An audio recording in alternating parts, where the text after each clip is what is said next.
Wike revokes PDP National Secretariat land.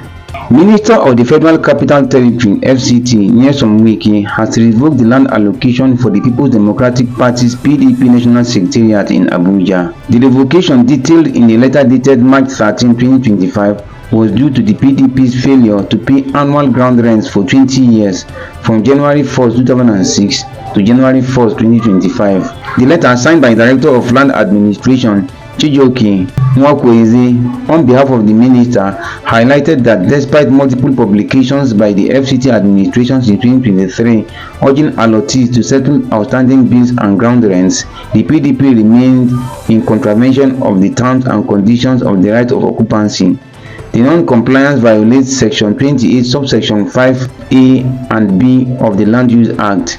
Consequently, the property, identified as plot number 243 within the Central Area Cadastral Zone A00 Abuja, has reverted to the FCT administration, which will take immediate possession. The action is part of a broader endorsement initiated by the FCT administration.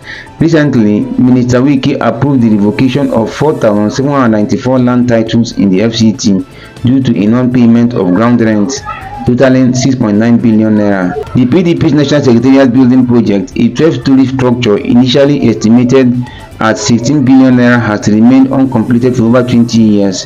Despite raising over 62 billion naira through fundraising activities and the sale of farms over 4 electoral cycles, the project has not been completed. As of now, the PDP has not issued an official response to the revocation notice. Senate bill targeting Facebook, X, TikTok, bloggers, others passes second reading. Mandates opening of offices in Nigeria. A bill aiming to amend the Nigerian Data Protection Act 2023 has passed the second reading in the Senate. This proposed legislation mandates that social media platforms including Facebook, X formerly Twitter, TikTok, as well as bloggers and other data controllers or processors operating within Nigeria establish and maintain physical offices in the country. Key provisions of the bill: mandatory local presence. All data controllers, data processors, or operators of social media platforms are required to set up physical offices within Nigerian territorial boundaries. Non-compliance of over 30 days could result in prohibition from operating within Nigeria. Definitions clarified. Data controllers, entities determining the purposes and means of processing personal data, bearing legal responsibility for compliance with data protection laws. Data processors, entities processing personal data on behalf of a data controller based on specific instructions and without autonomy over the purposes or means of processing. Physical offices, fixed and operational businesses location within Nigeria, staffed and authorized to engage with regulators, stakeholders, and the public for fulfilling legal and operational obligations. Operators of social media platforms, legal persons or entities responsible for owning, managing, or controlling digital platforms that facilitate user interactions, content sharing, or communications.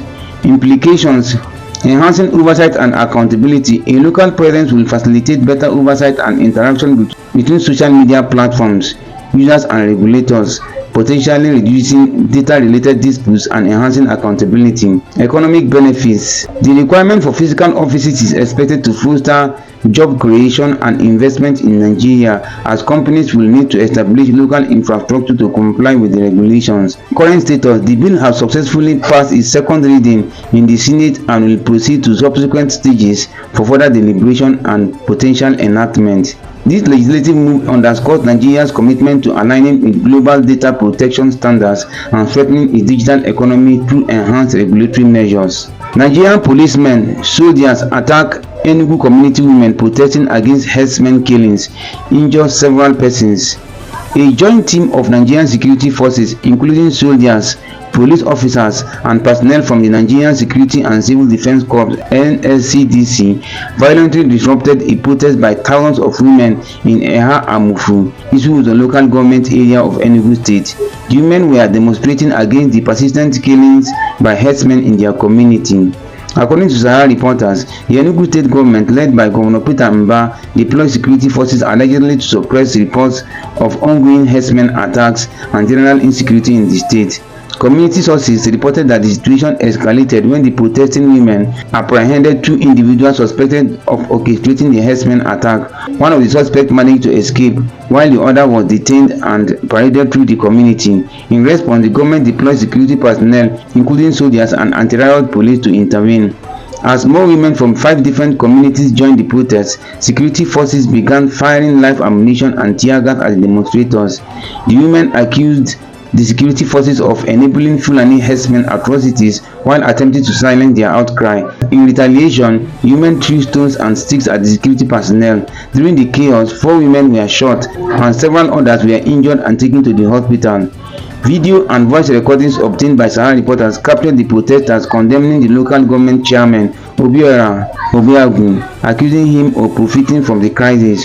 One of the protesters alleged that Israel Mborogu, a media aide to the issue with the local government chairman, was colluding with the government and the herdsmen. The women also refuted government's claim that only one person had died from herdsmen attacks since November, insisting that multiple women had been raped in their farms and several individuals, including a final year student named Injure, had been killed. Injure's uncle, who was also shot, remains in the hospital, while their homes and several others were looted and burned. The protesters demanded that if the government and security agencies could not protect them, they should at least allow them to voice their grievances instead of trying to suppress their protests. Explosion rocks oil pipeline in Rivers. An explosion occurred on Monday night along the Trans-Niger Pipeline (TNP) near Bobo, a community in Gukana local government area of Rivers State.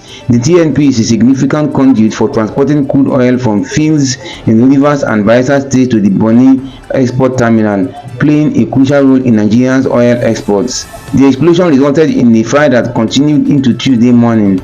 The exact cause of the incident remains undetermined. The Rivers State Police Command has confirmed the incident and initiated an investigation, taking 2 individuals into custody for questioning.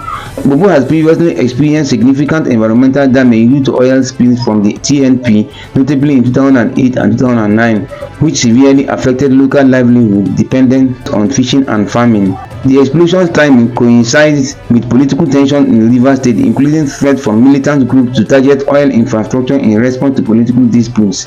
Authorities are actively investigating the explosion to determine its cause and assess the extent of the damage. Reps asked Standard Organization of Nigeria to eliminate fake building materials from Nigerian markets. The Nigerian House of Representatives has recently intensified its effort to combat the proliferation of fake and substandard products, including building materials, in the country. On March 12, 2024, the House summoned the Minister of Industry, Trade and Investment, along with the Director General of the Standard Organization of Nigeria (SON) and Federal Competition and Consumer Protection Commission to address the issue. They are expected to provide insights into measures being implemented to curb the spread of counterfeit goods in Nigeria. This action underscores the legislators' concern over the adverse effects of substandard products on public safety and the economy. The prevalence of fake building materials has been linked to numerous building collapses, resulting in loss of lives and property. The House emphasized that the continued influx of these materials poses significant risk to infrastructure integrity and public safety. In a related development, the House has called on regulatory agencies such as the FCCPC, Nigerian Customs Service, NAFDAC and SON to simplify the process for consumers to report suspected counterfeit products. This initiative aims to enhance enforcement capabilities and encourage public participation in the fight against fake goods. These legislative measures reflect a comprehensive approach to tackling the menace of counterfeit products, focusing on regulatory oversight, public engagement, and interagency collaboration to ensure the safety and well-being of Nigerian consumers. Imported petrol landing cost now 797 naira per litre, says oil marketers. As of March 17, 2025, the landing cost of imported premium motor spirit (PMS), commonly known as petrol in Nigeria, has decreased to approximately 797.66 naira per litre, down from 817.87 naira per litre recorded on March 14. Factors influencing the landing cost reduction: 1. Global oil price fluctuations. The benchmark Brent crude oil price experienced a slight increase, moving from $69.88 per barrel to $70.58 per barrel. 2. Exchange rate stability. The exchange rate has remained relatively stable with minimal fluctuations observed in recent periods. Market competition. The Dangote refinery's recent reduction of its ex-depot price from 819 naira to 827 naira per litre has intensified competition among oil marketers, leading to price adjustments across the sectors. Impact on oil marketers. The ongoing price competition has resulted in significant financial losses for oil marketers, with estimates indicating daily losses of approximately 2.5 billion naira and monthly losses around 75 billion naira. Implication for consumers. Consumers may benefit from reduced petrol prices at the pump due to the decreased landing costs and heightened market competition. However, the sustainability of these lower prices depends on various factors, including global oil price trends, exchange rate stability, and domestic refining capacities. It's important to note that the Nigerian National Petroleum Company Limited has adjusted its role in the market, allowing the Dangote refinery to sell directly to marketers, which could influence future pricing dynamics. Follow for more. March 18, 2025.